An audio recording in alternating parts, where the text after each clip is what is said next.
Quezon Province Realty TV. Okay, ako po ulit ang inyong site locator, si Miss Geraldine Villarasa. Andito pa rin po ako sa Tagkawayan, Quezon. Meron pa rin po akong ilulocate na isang property. Siya naman po ay 2 hectare along Barangay Road pa rin po siya.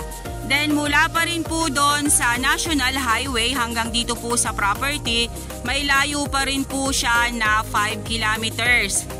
Then sa lahat po ng mag-i-inquire ng aking mga vlog, nasa screen nyo po ang aking number ng WhatsApp at Viber. Yun po ang inyong kontakin. Ako po mismo ang inyong makakausap about sa mga property na inyong i-inquirin sa YouTube. Okay po, tara po at ipapakita ko po sa inyo yung 2 hectare. Okay po, sandali lang po pala, meron pa po akong babanggitin. Ito pong title ng 2 hectare na to na ibablog ko, ang nasa title po niya ay 2.8 hectare. Pero ang ibibenta lang po nung mga anak ay 2 hectare, iiwan po yung 0.8. Dito po sa Barangay Road, ang lapad niya po ay nasa 100 meters. Ayan po, ang frontage ng 2 hectare.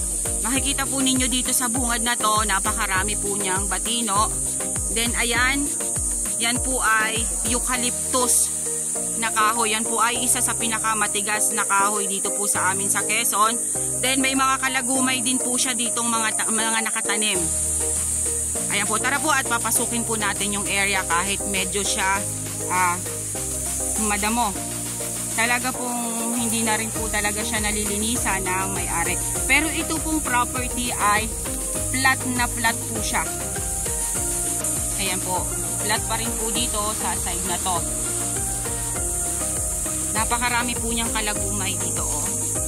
Ayan. Yan po kasing kalagumay na yan, pwede po ninyo yung gawing negosyo. Ginagawa po yung banig, basket.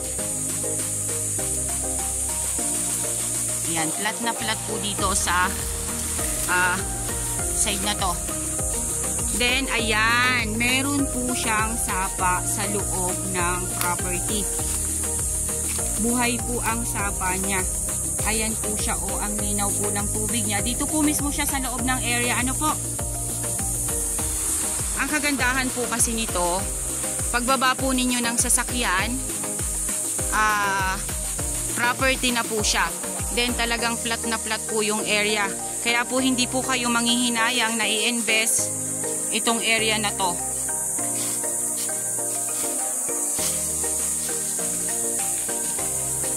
Ayan, napakaganda po dito. Ayan. Halos lahat ay kalagumayan. Ayan, yung pong kabilang side na yan, medyo lang po talaga siya madamo. Kaya hindi ko po siya maiikot ng husto. Dito po sa side na to, medyo po umislant ng konti. Dito po sa may gilid ng sapa. Pero dito po mismo sa may gilid ng Barangay Road, talaga po siya ay flat na flat. Then dun sa pinakang gitna ay flat pa rin po siya. Ayan, napakarami pong bunga ng kalagumay.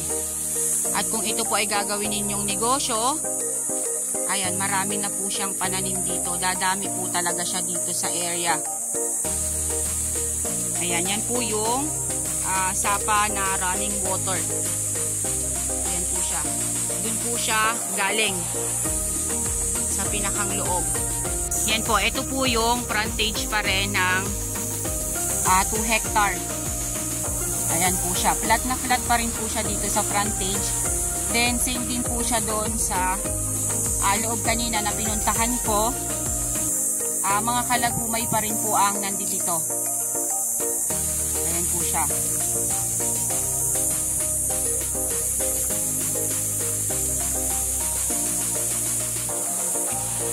Flat na flat pa rin po siya dito sa area na to.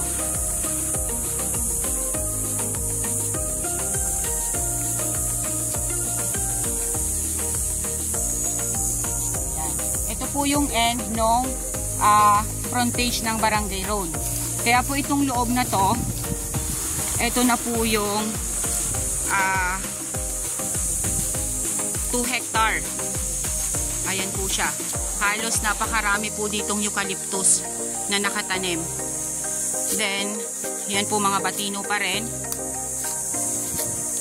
Yan. Halos mga kalagumay pa rin. Kanina po dun sa may sapa, napakarami pong kalagumay doon na bunga. Yun po ay magsisitubo. Kaya dadami po ng dadami ang kalagumay po dito sa property. Ayan, sa batino po napakarami, saganang-sagana po talaga siya. Yan, plat na plat pa rin po dito sa loob na to.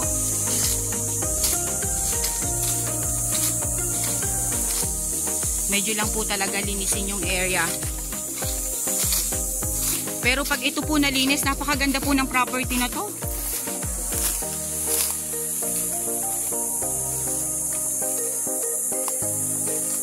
Halos po pantayin ang lamang sa kanya. Napakaganda po dito ng kambingan or farm ng baka. Ito pong binablog ko ngayon ay talagang napakaganda po niya, pantayin po siya.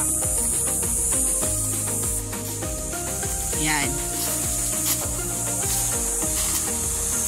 Ito na po yung pinakang gitna. Ayan, napakarami pa rin po niyang kalagumay dyan sa side na yan, oh. Ang makakabili po nito ay magpapatayo po ng habihan ng banig at basket. Yan po siya, napakaganda po niya, oh. Yan naman po, ililinisin lang po yan, yung mga paikot na yan ng kalagumay. Tapos gaganda po ulit ang ang puno niyan pagka yan po ay nalinisan. Naaagaw po kasi siya ng damo, yung vitamina ba. Dun po sa ibang mga property na napupuntahan ko, talaga pong pinapa-harvest po nila yan, yung mga kalagumay na yan, ipinahabi po nila. Ayan, dito pa rin po mga batino pa rin po sa side na to.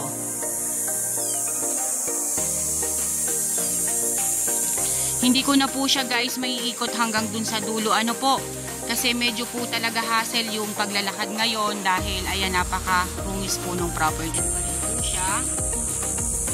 Then yan pa rin po yung kabilang side.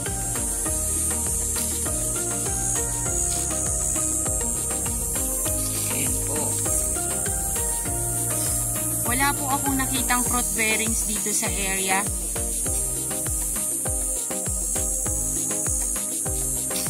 Then, ang nyug po niya is pangilan-ilan din po. Nasa 100 ka puno na nyug lang po ang nandito po sa property.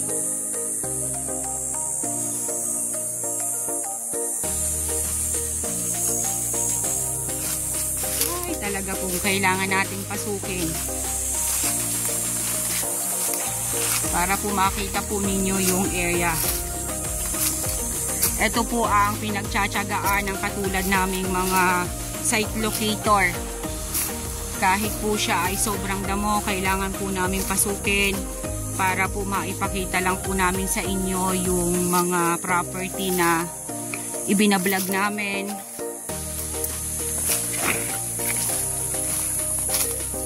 Napakarami po talagang damo na yung nakakasugat. Kailangan pong tiyagain.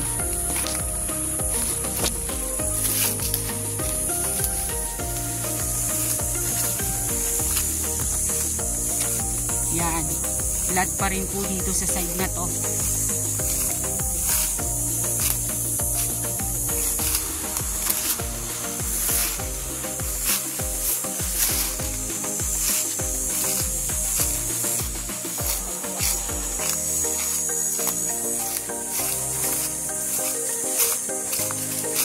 Yan.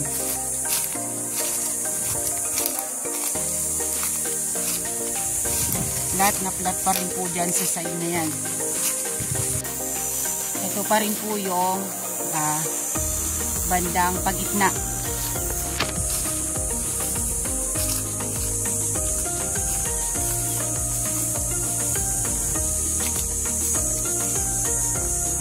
Ayan po siya.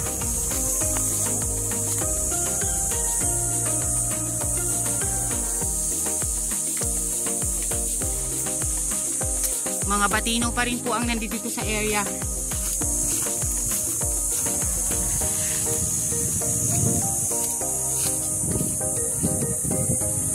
flat na flat pa rin po dito sa part na to.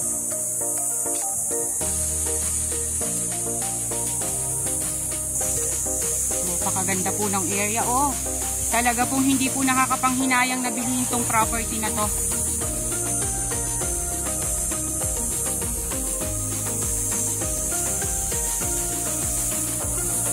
Ang kagandahan nga po nito dahil along Barangay Road, tapos yung pong tubig niya po sa loob ng property ay sapa na running water, hindi po talaga siya naiigahan.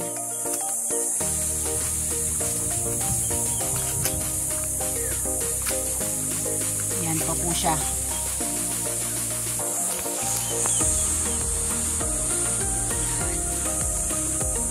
Okay guys, avail nyo na po ang property namin. Dito po ito sa Tagkawayan, Quezon. 2 hectare along Barangay Road.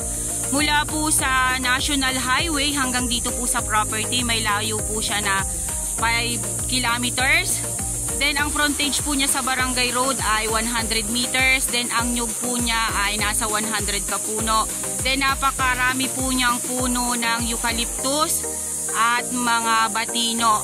Nasa 85% flat ang property. Then yung pong 15% ay medyo po siya paslope ng konti. Then ang source po ng kanyang tubig ay sapa na running water, hindi po siya naiigahan. Okay po, ako po ulit ang inyong site locator, si Miss Geraldine Villarasa. Muli po ako maglalambing. Paki-like and share po ng aking mga videos at paki-subscribe din po ng aking YouTube channel, Quezon Province Realty TV. Okay po, lagi ko pong binabanggit sa inyo kanina po na ako ay nag-introduction. Yun pong aking number sa WhatsApp at Viber ay nandyan po sa inyong screen. Ako po mismo ang inyong makakausap about po sa mga property na i-inquire po ninyo. Okay po, once again po ako po ulit ang inyong site locator. Thank you po for watching!